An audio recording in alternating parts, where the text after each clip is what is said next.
In this section, we'll be looking at move. Move is used to translate and rotate things around a model.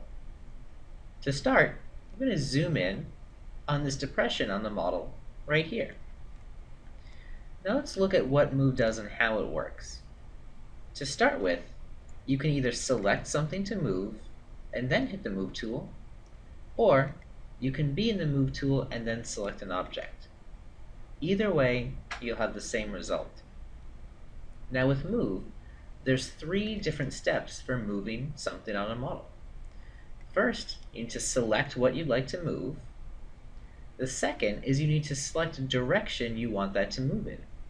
You'll notice in the move handle that there's a blue, red, and a green arrow. These are 3 translation directions. Then there's a green, blue, and a red rotation arrow. These 3 rotation arrows will let you rotate in different ways. So once you've selected what you'd like to move, select one of those 6 arrows. This lets SpaceClaim know which direction it should be moved in. After that's been selected, you can simply drag anywhere on the screen or type in an exact value. Typing in 5 millimeters will move that face 5 millimeters. Now, one thing you might be wondering is that looks awfully similar to pull.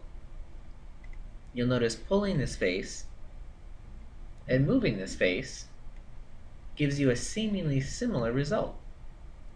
Let's think about it. What's the difference in what's going on? In this case, there is no difference. Moving a single face and pulling a single face gives you the same result. That's because what pull's doing is pull is offsetting that face. You'll notice a much bigger difference if we were moving and pulling on several faces. Let's go to select and box select this depression. Remember, as you're box selecting, you can pause for a second to see what's in your box to make sure it's big enough to contain that entire hole. Once I have all of these faces selected, remember if you look on the bottom of your screen, there should be 6. If I go to move, move will take all of those faces, let me choose a direction to move it, and move that a precise distance. If I go to pull, what pull does is pull offsets all of these faces outward or inward at the same time. So remember, a good way to think about it is ask yourself, do I want this to become bigger or smaller? If so, use pull. If you want to change its location, use the move tool. But there are some differences even when you're pulling or moving a single face. Let's take a look at this round on the other side of the model. Remember, if you pull around, it's going to get bigger or smaller. If I move around, I'm going to change the location of that. So in this case, if I click the red arrow, the round is changing its location. It's staying the same size, but changing its location. Remember, if you're halfway through an operation and you'd like it to stop, you can hit the escape key on your keyboard. That will cancel that current operation. So what I want to do next is let's look at how that's moving.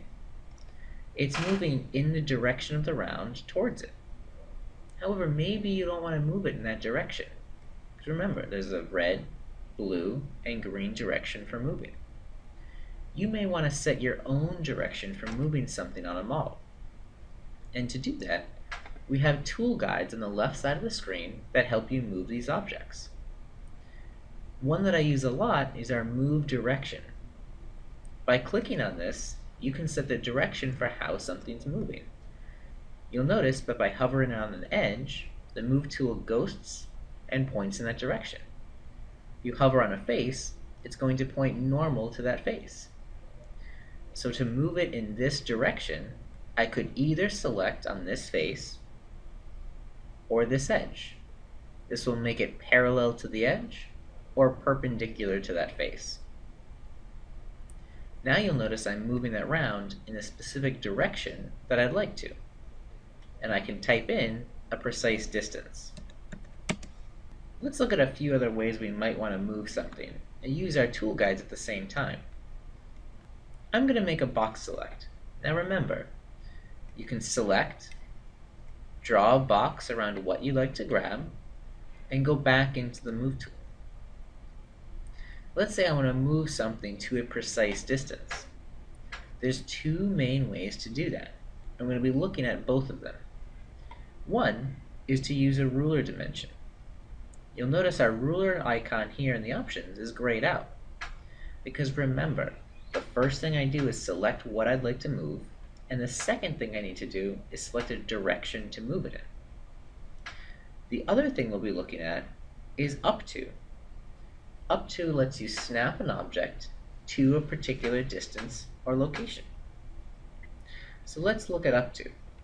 And again, we'll pick a direction we want it to move in, the green direction.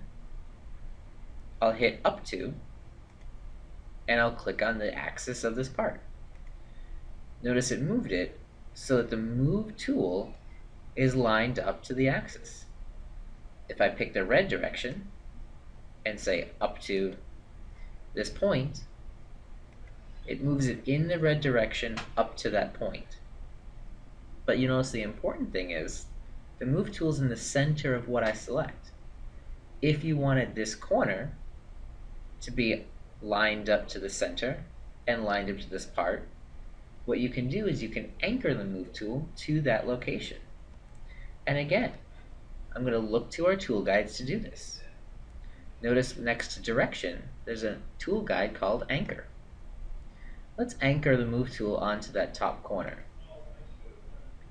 Now you'll notice the same thing is moving. I'm changing the same geometry, but I'm just referencing a new location. Red direction up to this point. Green direction up to the center. This is very helpful for moving and referencing a single location on many faces to go exactly where you need it to be. Next though, let's look at the ruler icon. Ruler doesn't snap you to a location, but it lets you dimension from one thing or another. So I can, in the green direction, dimension it to this face. Now it can be a specific distance from that. 20 millimeters, 10 millimeters, 25. Or in the red direction, I can dimension it to an edge or another face. Type in 25. So remember, using the ruler icon and up to and anchor lets you easily position the Move tool and then move it or snap it to a precise location. Next, let's look at rotating an object. To do this, I'm going to clear my selection by hitting the Escape key on my keyboard, and I'm going to select on one face. Remember, I can translate or rotate geometry, so now we'll be looking at rotate. I'm going to first select what I'd like to move, which is this face, and then select the red tool for rotating. Once I select it, again, clicking anywhere on my screen will start rotating the model. Imagine there's a line drawn through my cursor to the Move tool. That's the bar that I'm rotating about. So if I'm very close to the Move tool, any slight movement is going to cause a drastic change to the rotation angle. If I'm farther out from the model, the line's going to be longer, and I'm going to have a lot more control when rotating. Another thing to think about when rotating is that we have a rotation angle, such as 15 degrees. If I type in -15, it's automatically going to be converted to 345. If I type in 10, it goes back to the rotation of 10. Just like translating, it's important with rotating to have your Move tool positioned at a precise location. We looked at anchor as one way to change the location of the Move tool, but you'll notice that there's a yellow ball in the center of the Move tool. This can be dragged to a new location. And once it's on a new location, its icon changes to a blue square. That's to indicate that the Move tool has been repositioned from its original spot. You'll notice rotating about this edge still rotates the model, but you get a much different result. Next, we'll look at one unique thing about moving. Remember, if I move one face, the faces next to it come together, just like pull. However, with pull, if we select on the edge on the left and the right, remember, it pulls them straight back or straight in and ignores that influence. Let's hit escape to cancel this action. Now we'll switch to the Move tool. When I move an edge with a face, the edges move as well. So you'll notice the faces on either side are changing their angle. This is useful when you want the face itself to stay the same size as you move it. Now the last thing we'll be looking at with Move is going to be copying things and moving them at the same time. Just like you can copy text with the Control key in Word, you can copy geometry with the Control key in SpaceClaim. I'm going to box select this depression again, and then hold the Control key. This will allow me to move this geometry to a new location and create an additional copy of it. Now, when moving this geometry along screen, it's not linked to that original part. It's not a pattern. Patterns can be found inside of the Create group if you'd like to create a linear or circular pattern. In this case, we're simply copying the geometry that's there, so if you do have to make a change or an edit later on, you can, and both of them won't change at the same time. For the last thing we'll do, let's look at combining two of the operations we've seen earlier. That's going to be up to and copying with Control. So what I want to do is box select that original depression, and we're going to copy it to a new location. If I click a direction, like this green direction, and hit up to, remember it moves it up to that spot. If I undo and hold Control key before I click this spot, it's going to copy it up to that exact location. And one thing I want to show you before we go is to remember, if you don't pick a direction for the Move tool to go, it's going to try to move it up to all locations at the same time. For instance, if I move and copy by holding the Control key up to this point without picking the red handle as a move direction, notice what happens is it moves it up to that point in the red direction and the blue one at the same time. Up to will always try to move in as many directions as you allow it to.